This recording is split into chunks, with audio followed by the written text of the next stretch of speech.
This is a good video, but I definitely wouldn't call it fun. Salutations, friends. Salutations. Salutations, friends. Salutations. My name is Brianna Bond, otherwise known as No Ordinary Scholar. I thought it was about time that I preach my piece. Spoiler alert, it's about time. I'm not a betting girl. That sounds amazing. I'm listening. Are you ready? So, this video is going to be talking about this big discussion around the newish movie Joker. So Joker is a prequel kind movie. It is the backstory of the Batman villain, the Joker, who we see throughout the movie him being rejected, abused, and just ostracized by society. And all of this kind of breaks him and just turns him until he becomes the friendly neighborhood murderer that we all know and love. The issue that people have with this is this kind of backstory, the being rejected, abused, and outcasted by society bit, is similar to what we understand to be the emotions of mass shooters, specifically school shooters. And so there are people that are worried that this movie, being such a big movie and being just almost encouraged by the media, encouraged by the people that created it, will then give these people a figurehead, embolden them, convince them that they're doing something right, that they are a hero in some form, and just make them feel not alone. This is the time where I would like to state that there has been no connection, no scientifically found connection between movies, video game violence, anything like that, and real world crimes and violence. There's been no associated link found, but I understand. These are horrible things that are happening. These are genuine tragedies. And I can understand, I see how seeing a movie like Joker or violent video games can trigger someone and make them afraid that that is going to cause more of a problem. What we're doing today is I want to explain to you why I think it is absolutely vital for our society and for our people, for our youth, that we do not label these people as monsters and instead try and figure out where they are coming from. Now, I know that immediately is turning a lot of people off, but please just hear me out, because I am not asking you at all on any degree to forgive them. We need to know why they did the things that they did.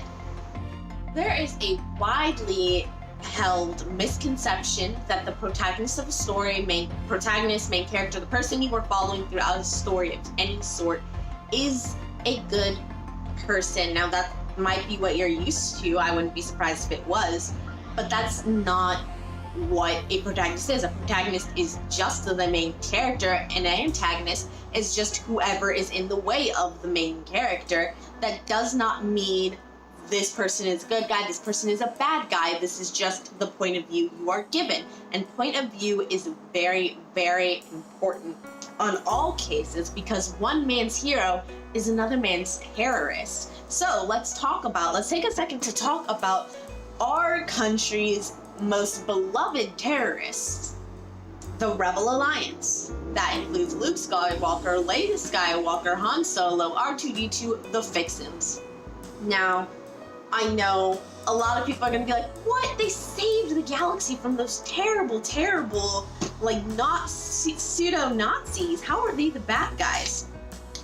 And from what we are shown, and from the point of view we are shown, it seems like the galaxy is just over the Empire. They're sick of their shit, and they think the Rebel Alliance is just a group of heroes. But in the reality of the galaxy, and when you look into things outside of just those movies, when you look into the full Star Wars canon, the books, the other TV shows, comics, stuff like that, a lot of the galaxy had no problem whatsoever with the Empire. They liked the Empire. They were people who were just dying to become a part of the Imperial Army because they looked up to them. And the rebels were extremists, they were terrorists, and they were terrifying. Now, first thing I'm sure that comes to a lot of people's minds when they think of this, when they hear the things that I'm talking about, they say, hey, the Empire blew up 2 billion people on Alderaan. That was the planet, yeah. In case these words mean nothing to you. They blew up a planet and it killed 2 billion people. You can't be that okay with them. Well, I have to say, one, people recognize that was a very terrifying thing to do. But at the same time, people had more issues with the Rebel Alliance.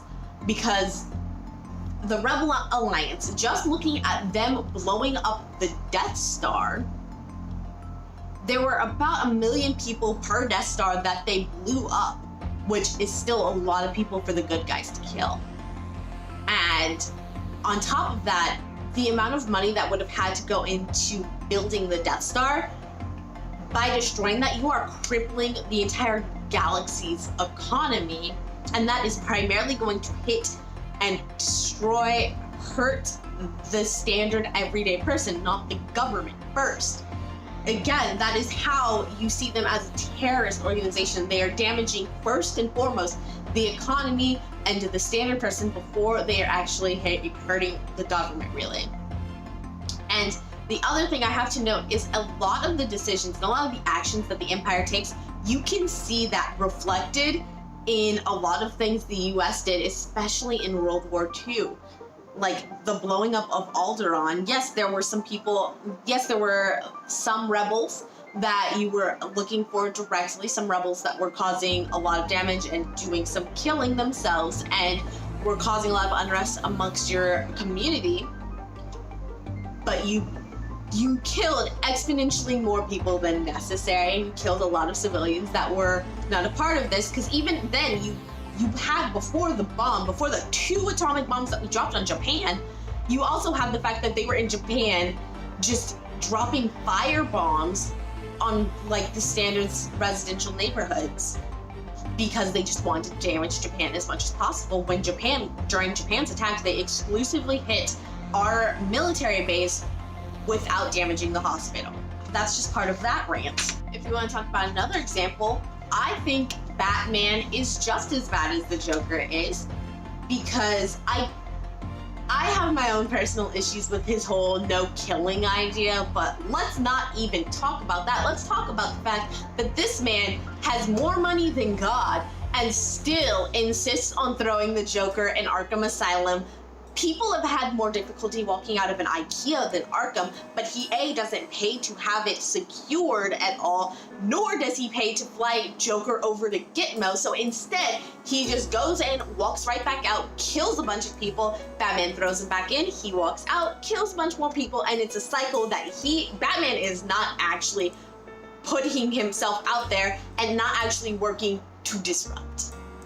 But I digress. So we have at this point talked about why POV, the point of view of the situation you're talking about, is excruciatingly important, and how looking at things even slightly a different way can change who the good guy and who the bad guy in a situation is.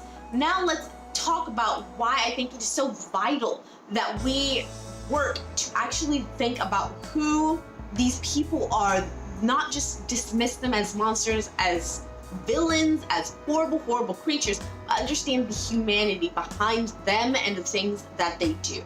The issue I'm talking about here is repeating history. People are doing such terrible, terrible things. How could we ever stand to let them do it again?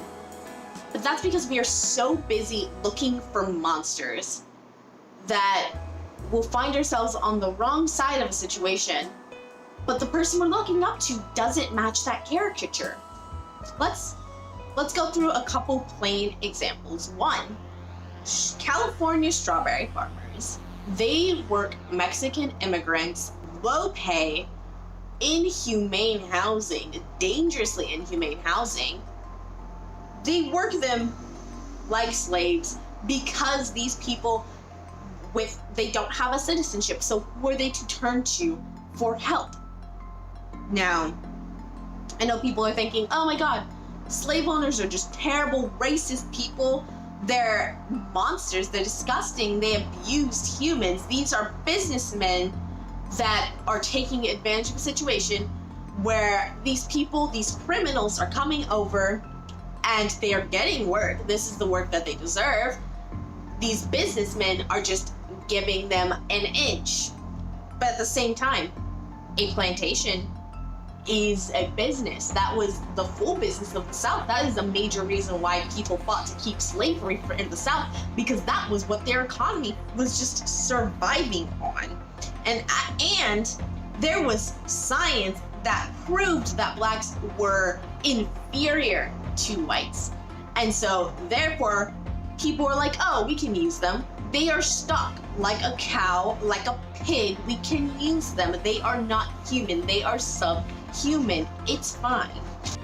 The way people talk about Muslims in terms of the war on terror is very similar to the way the Jewish community was treated leading up to the Holocaust. And honestly, let's not even talk about the stuff going down on the Mexican border, because people have gone over that plenty of times. I'll link it here if you haven't seen it though. Now I know the immediate thought is Hitler was a monster. He was cruel. He was inhuman. He hated Jews with a passion. And they did nothing wrong. We were attacked by Muslims. We were attacked by Muslim extremists, and we are just after the bad ones. We're just trying to hurt the ones that were trying to hurt us. Well, so Germany, let's talk World War II first. Germany felt extremely victimized after all of World War I was just blamed on them. And so they decided to place the blame on the group that had garnered the most distrust across all of Europe. This is what people forget. Up until the Holocaust, all of Europe hated Jews. And so that's why people permitted this, and that's why this went on for as long as it did, because no one in Europe really cared about Jews. No one liked Jews. And so Hitler took this and said, these are the people that no one has ever been able to trust. They are the reason why Germany has been treated this way. And people related to that. People felt safe with this assumption. But keep in mind, Hitler also has been known to have said he does not think all Jews are bad. He just thought that there were too many bad ones and they just needed to start over. But it did not include his own Jewish commander, that he knew he was Jewish, but that was a good Jew. On this side, being so solely focused and having the media so zeroed in on discussing Muslims in terms of terrorism, and that's it, hurts all Muslims. Making policies that attack primarily Muslim countries as opposed to attacking countries that we know these terrorist organizations reside in hurts all Muslims. And putting the label of terrorist on foreigners, but refusing to put that same label to people that were born here, but do the exact same things in the name of our flag, hurts all Muslims. In the event that those examples were not enough for you, don't worry, honey. I've got one more. So I grew up being abused by my mother. And the guilt trip that I got after I tried to kill myself was, why can't you just give her a break? She was abused too. Here, my friends, thankfully for all of the ones that stayed by to listen, here is where the lesson lies. Do I understand that the things my mother went through led her to treat me the way that she did? Yes. Do I, after a life of physical and mental abuse and phone calls and text messages just to scream at me and cuss me out from an ocean away, ever want her back in my life? No. And here I am.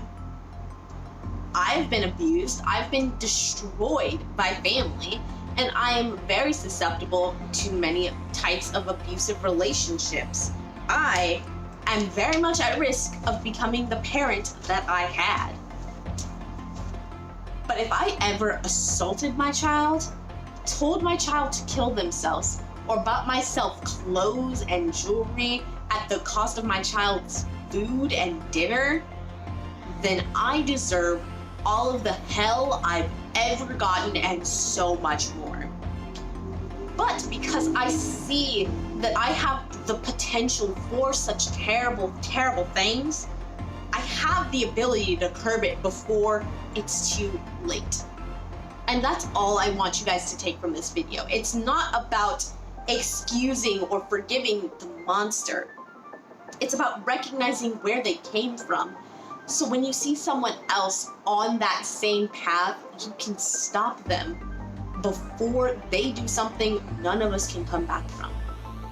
Thank you so much for listening. This is actually a video I've been wanting to do basically since I started the No Ordinary Scholar channel. It took me so long because I was trying to do a lot of research with it. It was essentially planning on being just a full video focused on the relation and the link between how Muslims are being treated through the War on Terror and how similar that is to how Jews were treated leading up to the Holocaust, because that was something that was actually scaring me. I was very much worried for that community of people, and then the focus turned over to Mexicans over at the border.